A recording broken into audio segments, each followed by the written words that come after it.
parlé sur la présentation de la tête, à propos de la garantie des rendements sur la période du leasing. Là, juste une simple question. Je me dis, est-ce que c'est possible qu'un émetteur de secours puisse prétendre garantir des rendements qui sont bien sûr indexés sur la profitabilité? Un simple existant, par exemple, du cas de Gilles qui émet des secours sur la base de leasing des avions. Est-ce que, par exemple, une compagnie aérienne ne peut pas envisager que les émetteurs ne vont pas avoir le temps bas? Merci. Merci. D'autres questions?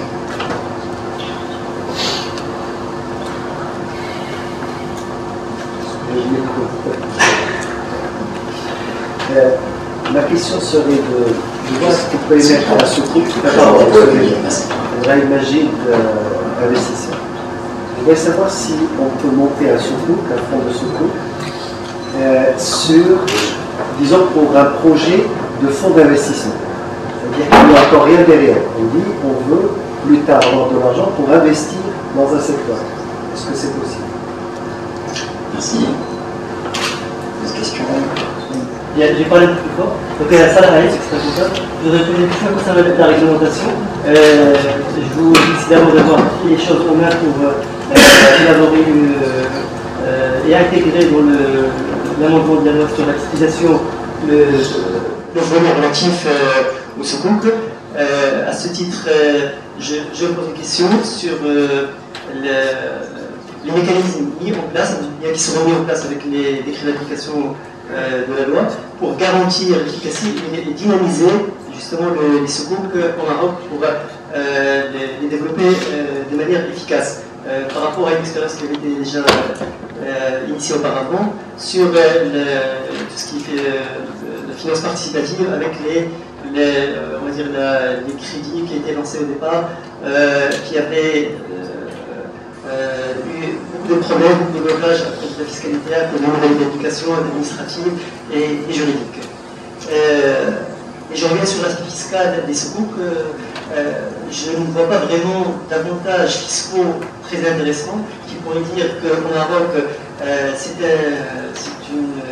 un facteur incitatif qui va attirer des investisseurs et donc en fait c'est une fiscalité que je trouve tout à fait de droit commun, à part le fait que à part une exonération de la plus-value sur l'achat et la vente, en fait c'est un avantage qui n'est pas à mon avis très attractif.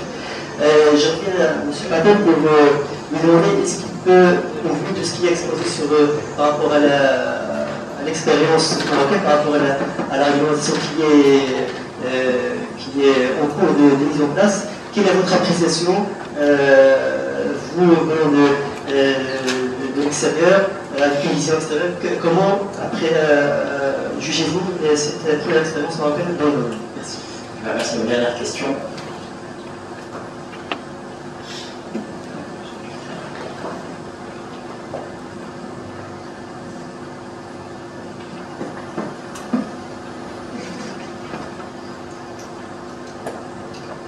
Bonsoir tout le monde, Abdelaziz Saoudi à Tijani Macaron.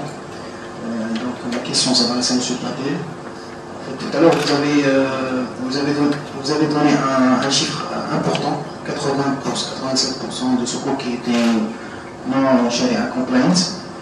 Alors la question, dans quelle mesure actuellement on veille à ce que ce chiffre soit vraiment diminué de façon importante, parce que il y a des gens qui, par exemple, qui voient que les produits participatifs actuels, par exemple, ne sont pas vraiment différents des produits conventionnels. Donc, ils n'ont pas vraiment confiance. Vraiment. Donc, dans quelle mesure les gens peuvent être rassurés pour ceux qui souhaitent s'orienter dans ce sens? Merci. Merci. Donc, la première question, c'est de Saïd. Je crois qu'il y a la réponse de M. Chafi. La question de celui-ci sur la garantie des rendements, pourquoi gérer dans plus avant on a des rendements qui sont garantis. Donc est-ce qu'il n'y a pas un risque, tellement risque? Alors, pareil, à chaque fois il faut être précis de ce dont on parle. Je voulais parler d'une garantie en prenant l'exemple de GE sur les moteurs d'avion. Qu'est-ce qui faisait l'objet de l'émission de ce couple? Ce n'était pas l'activité de transport de passagers, donc pas l'activité de compagnie aérienne, mais l'activité de fabrication des avions, fabrication de détention des avions, qui ont été mis en leasing. Donc le risque, j'ai pas un risque opérationnel sur l'activité de compagnie aérienne, j'ai juste un risque de contrepartie sur qui me paye le loyer. Alors, en l'occurrence, ce sont des compagnies qui me louent des avions avec un contrat de leasing qui est quand même assez robuste, assez cadré, etc. Donc on ne dit pas garantie, mais dans les faits, avoir un contrat de leasing fait dans l'état de l'art, ce qu'on appelle le financial lease, avec des grosses signatures des bons utilisateurs, dans les faits, ça revient à avoir peu de risques. Premier point. Deuxième point, ce que peut faire GE en plus de ça, c'est de se dire, moi je vous donne le leasing, donc je vais transférer les droits que j'ai sur ce contrat de leasing dans la SPV, dans la société ad hoc, et en même temps, du fait de ma connaissance de cette activité, d'être dans ce métier, etc., en tant que serviceur et originateur, justement, je mets d'autres typologies d'actifs, comme on a dit, la non-rabat, etc., qui permet de pallier potentiellement à des insuffisances de cash flow. Une fois tout ça est lié à des business plans, des scénarios pessimistes, optimistes, etc. Et le taux qu'on va proposer aux investisseurs, c'est un taux quand même qui a été bien pensé pour ne pas se mettre en difficulté en cas de petite baisse de l'activité. Encore une fois, il existe des défauts dans les sous-couples. Vous avez eu pas mal, notamment dans l'immobilier, Nakhil, Tadrid, etc. Même dans l'émission, même dans l'exploitation industrielle, Danagas, Investment Bar, qui était un fonds koweïtien plutôt capitaliste, qui a fait un peu, enfin, qui s'est laissé piéger par la course de rendement, et notamment sur la folie des années 2005, et qui a pris la crise de plein fouet, et donc qui a fait défaut. Bon, on n'est pas à l'abri de ce genre de choses, mais généralement, encore une fois, il y a surtout qu'il est bien pensé. Et peut-être j'enchaîne juste sur l'autre question qui était sur le sous-couple, est-ce qu'on peut faire un fonds qui va émettre des sous-couples? Alors, la meilleure façon de penser à ça, et je suis sûr que vous avez l'équivalent ici, c'est les EPCVM. Qu'est-ce qu'un EPCVM? Et en France, on a deux types. On a ce qu'on appelle les SICAV et les FCP. Donc, comme ici, très bien. Donc, le FCP, mettons le SICAV de côté, prenons le FCP. Qu'est-ce qu'un FCP? Fonds commun de placement. Un fonds commun de placement, c'est-à-dire, en tant que porteur de titre du fonds commun de placement, j'ai quoi? J'ai pas une action dans ma main. J'ai bien un droit directement sur la propriété du FCP. Ce n'est pas une personnalité morale, c'est donc l'actif directement dont je détiens une quote-part. Ça, c'est la meilleure définition de ce couple. Donc, vous faites un fonds, et je suis sûr qu'il y a des gestionnaires, des asset managers dans la salle, vous faites un fonds diversifié, un fonds action, un fonds même avec un peu de matière première, avec des actifs réels. Vous en faites un FCP ou même une SICAV, ce sera une autre forme, mais en l'occurrence un FCP, vous avez un droit directement sur le sous-jacent que compose le fonds. Donc vous êtes une définition parfaite des sous-groupes. C'est vrai surtout en France, c'est l'équivalent de ça sur l'immobilier, sous deux formes, les SCPI et les OPCI. Les OPCI, donc c'est organismes de placement collectif immobilier, ou les SCPI, surtout qui existent. Notamment en Angleterre, vous avez deux grandes banques d'investissement, BNI, Banque London of Middle East, et QIB, Qatar Islamic Bank UK, qui sont des grands asset managers de fonds de secours.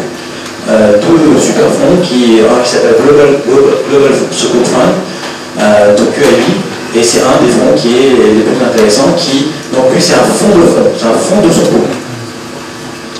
C'est pas un fonds qui est le secours lui-même, mais c'est un fonds qui détient des secours. Et ça, c'est aussi une très belle forme de gestion collective dans les secours.